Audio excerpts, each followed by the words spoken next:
सबसे पहले तो मैं अख्तर भाई को इस बेहतरीन मीडिया कवरेज के लिए बहुत बहुत मुबारकबाद देता हूँ। शुक्रिया। उदयपुर की तारीख में पहली बार आपने सभी कैंडिडेट्स को इकट्ठा करके अमेरिकन स्टाइल में जो ये एक बहस रखी है, ये बहुत दूर तक इसका इम्पैक्ट जाएगा इंशाल्लाह।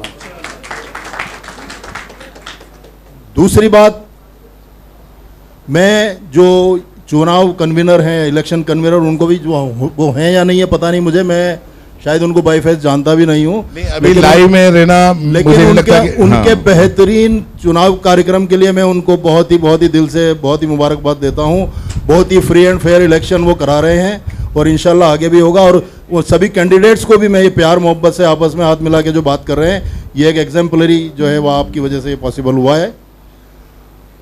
मैं ये मानता हूँ कि ये सारे जो कैंडिडेट्स हैं एक दूसरे के प्रेशर में हैं, इसलिए इनमें वो फायर नहीं दिखा, वो एक इंस्टिंक्ट नहीं दिखा जो एक उम्मीदवार में होना चाहिए।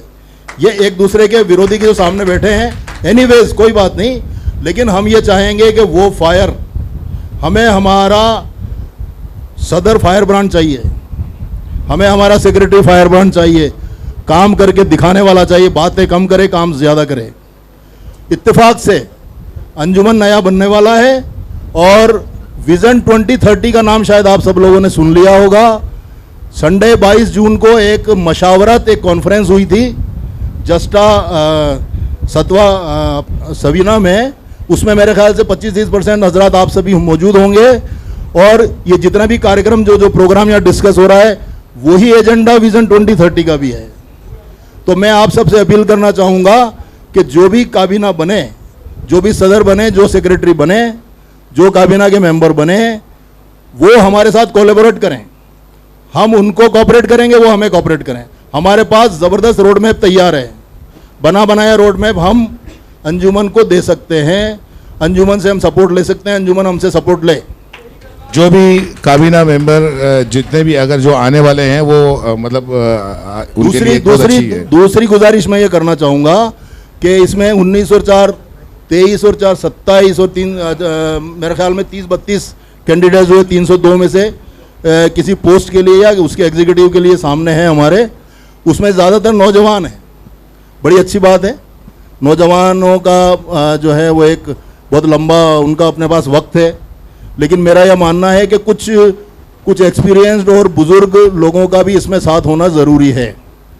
तो मैं ये अपील करूँगा कि क्योंकि एक मैसेज गया था कि साहब 50 साल से ऊपर वाले को खड़ा नहीं होने देंगे, ऐसा एक मैसेज आया था कि साहब नौजवान होना चाहिए और 50 मैक्सिमम एज जो है 50 जो उन्होंने रखी थी। तो फिर भी अगर एग्जीक्यूटिव के अंदर अगर कोई हजरात हमारे जो सरकारी महकमे से रिटायर्ड हैं, जिनको पूरे सिस्टम का अनुभव है, मैं नाम ही ले दूँ, अब्दुल लतीफ़ साहब जो एडिशनल डायरेक्टर माइनिंग से रिटायर्ड हैं, वो चाहे उनकी सफ़ेद दाढ़ी हो, चाहे वो सुनते कम हो, लेकिन उनका अनुभव में कोई कमी नहीं है। डॉक्टर सैयद रिशाद अली साहब बैठे हैं, चाहे वो रिटायर्ड हो गए, चाहे वो सीनियर सिटीजन की कैटेगरी में आ गए हैं, लेकिन उनको बहुत ज़्यादा एक्सपीरियंस है। वो उनमें एक फायर है। ये दिखने में बहुत ही सीधे साधे लगते हैं इनमें, लेकिन बहुत कुछ करने की ललक है और ये बहुत कुछ करेंगे इंशाल्लाह। इनको ज़रूर चुनें और इन दोनों बुज़ुर्गों के तजुर्बे का फ़ायदा लें।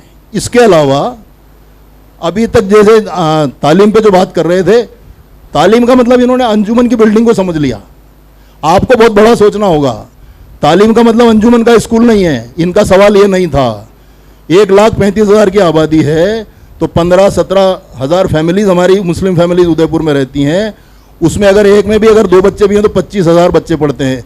तो वैसे भी आपका अंजुमन स्कूल उन 25,000 बच्चों की पूर्ति नहीं कर सकता। तो अंजुमन को हर मुस्लिम फैमिली के एक बच्चे को कैसे एजुकेशन दी जाए, उस पर सोचना होगा। हमारे पास विजन 2030 में इसका रोड मैप तैयार है। आप आइए हमारे साथ कोलैबोरेट करिए, हम साथ साथ चलेंगे। शुक्रिया।